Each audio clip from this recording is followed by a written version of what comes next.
ঘটনামূলক কালাম আমাকে বলতেই হবে, বারেবার আমাকে বলেছে ভাইজান কাঠুরিয়ার বিবি উম্মে জামিলা কেন সব মহিলার আগে জান্নাতে যাবে, কাঠুরিয়ার বিবির কি এমন ঘটনা আছে সেটা আমাদের মাঝে একটু শোনাবেন। তো আমি শোনাই, খুব মন দিয়ে শুনতে হবে, ঘটনামূলক কালাম আমি একটাই আপনাদের মাঝে উপস্থাপন করছি।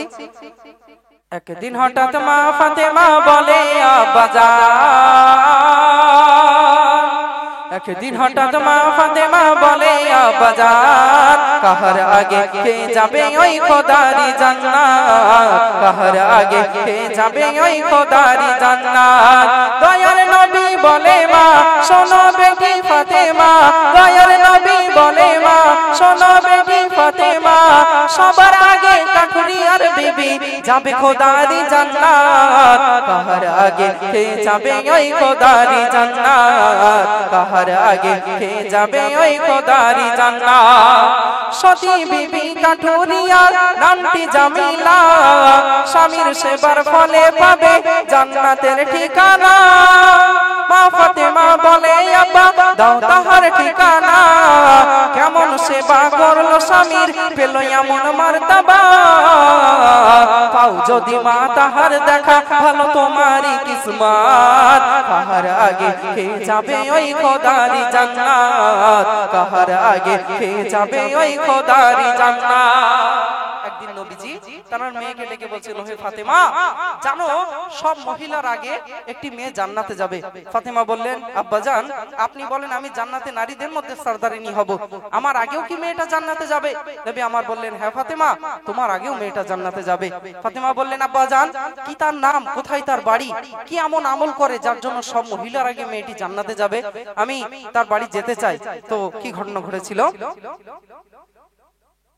মা ফাতেমা চলল এবার কাঠুরির বাড়ি, সালাম দিয়ে বলল আমি নবীর দুলালি, ভিতর থেকে দিল আওয়াজ ওগো আছে না নারী, স্বামীর অনুমতি ছাড়া কেমনে দেখা করি, স্বামী আমার আসলে ঘরে চাইবো তাহার ইজাজত, আজকে তুমি যাও না ফিরে করে আমায় মাপ।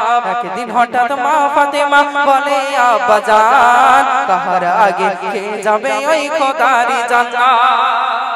ফাতেমা গিয়ে বাইরে থেকে সালাম দিয়ে বলছে আমি নবীর বেটি এসেছি, একটু যদি আমার সাথে দেখা করতে। ভিতর থেকে বলে দিচ্ছে আপনি নবীর বেটি এসেছেন, আপনাকে লাখো কোটি দরুদ ও সালাম, তবে আপনাকে সালাম, তবে আমার স্বামী কাট কাটতে গেছে, আমাকে বলে গেছে ঘর থেকে যেন বাইরে বার হবে না, তো আমার স্বামীর বিনা হুকুমে আমি বাইরে আসতে পারবো না, আপনার সাথে সাক্ষাৎ করতে পারবো না, আজ আপনাকে ফিরে যেতে হবে, আপনি আগামীকাল আসবেন, আমি আমার স্বামীর কাছ থেকে ইজাজত নিয়ে রাখবো, আমার স্বামী যদি আপনার সাথে দেখা করার কথা বলার অনুমতি দেন তবেই আমি আপনার সাথে দেখা করব। তিনি ফিরে আসলেন। পরের দিন কি ঘটলো?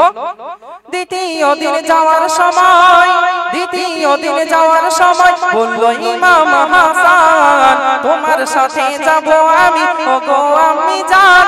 ইমাম হাসান মা ফাতেমা চলল কাঠুরির বাড়ি, ভিতর থেকে এলো আওয়াজ শোনো বুবু জান, তোমার ছেলের জন্য আমি নেই স্বামীর ইজাজত, আজকে তুমি যাও না ফিরে করে আমায় মাপ। একদিন হঠাৎ মা ফাতেমা বলে আব্বাজান কাহার আগে কে যাবে ওই খোদারি জান্নাত। স্বামীর কাছে ইজাজত নিল, মা ফাতেমার সাথে দেখা করবে, কথা বলবে, কিন্তু তার সাথে যখন মা ফাতেমা যাচ্ছিল ওই বাড়িতে, ছেলে বলছে, ইমাম হাসান বলছে আম্মা জান কোথায় যাচ্ছেন, আমাকেও নিয়ে চলুন, আমিও আপনার সাথে যাব।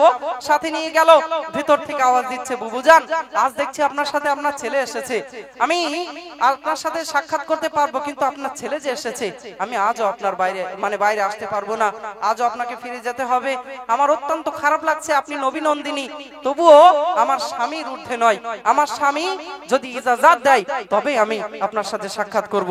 কেন কেন এমন বলা হচ্ছে? দেখুন আল্লাহ পাক আল্লাহ তাআলা স্বামীদেরকে এত সম্মান এত মর্যাদা দিয়েছেন। নবী আমার বলেছেন, নবী আমার বললেন আল্লাহর পরে যদি কাউকে সেজদা দেওয়ার হুকুম থাকতো আমি নবী বলতাম হে স্ত্রীরা তোমরা তোমাদের স্বামীকে সেজদা দাও, এতটা মর্যাদা স্বামীর, তো সেই স্বামীর বিনা অনুমতিতে বাইরে আসছে না। তৃতীয় দিন যখন যাচ্ছেন তৃতীয় দিন হোসেন বলে, ওগো আম্মা জান, আমায় ছেড়ে যাচ্ছ কোথায় তুমি আর হাসান?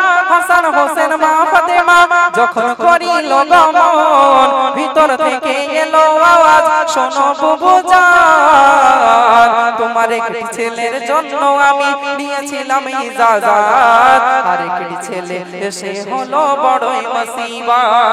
চতুর্থ দিন গেলেন যখন কাঠুরির বাড়ি, দেখেন রশি বাঁধা আছে, হুজুর পানি সারি সারি। মা ফাতেমা করে সওয়াল, ওগো বুবু জামিলা, কি কারণে বাঁধা রশি, রাখা এই লাঠি? আমার স্বামী কষ্ট করে যখন ফিরিবে ঘরে, আমার ফুলের সাজা দেবে লাঠিটা নিয়ে। বলছে, ওগো বুবু জামিলা, এগুলো কিসের জন্য? বলছে, আর বলবেন না, আমার স্বামী আসবে, সারা দিনে যদি আমার কোনো অন্যায় অপরাধ পাই, তাহলে ওই লাঠি দিয়ে আমাকে মারবে, আমি স্ত্রী হিসেবে সব সহ্য করে নেব, কেননা আমি সর্বদা আমার স্বামীকে খুশি করতে চাই।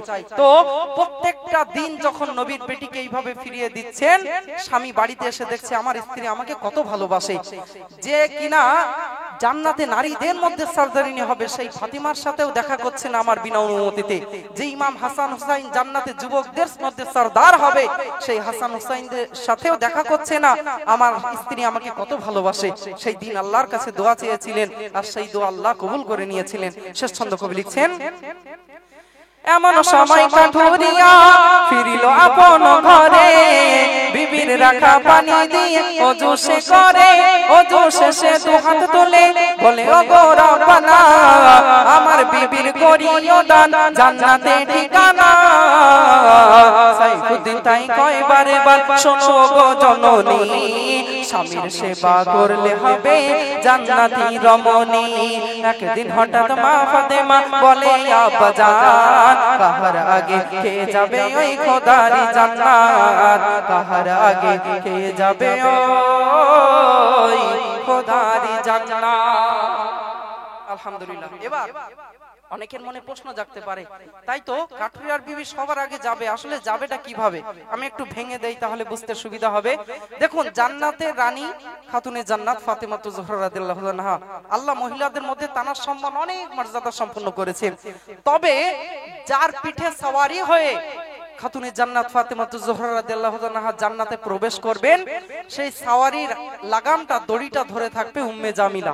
ঠিক আছে, ওই জন্য উম্মে জামিলা প্রথমে পা ফেলবে জান্নাতে, তারপরে সাওয়ারির পিঠে বসেই আমাদের খাতুনে জান্নাত ফাতেমাতুজ জোহরা রাদিয়াল্লাহু তাআলা আনহা জান্নাতে প্রবেশ করবেন। আপনারা এই গজলটি শ্রবণ করলেন। আমি শতশেষ এই কমিটিকে নিয়ে একটা গজল বলে ইনশাআল্লাহ আপনাদের কাছ থেকে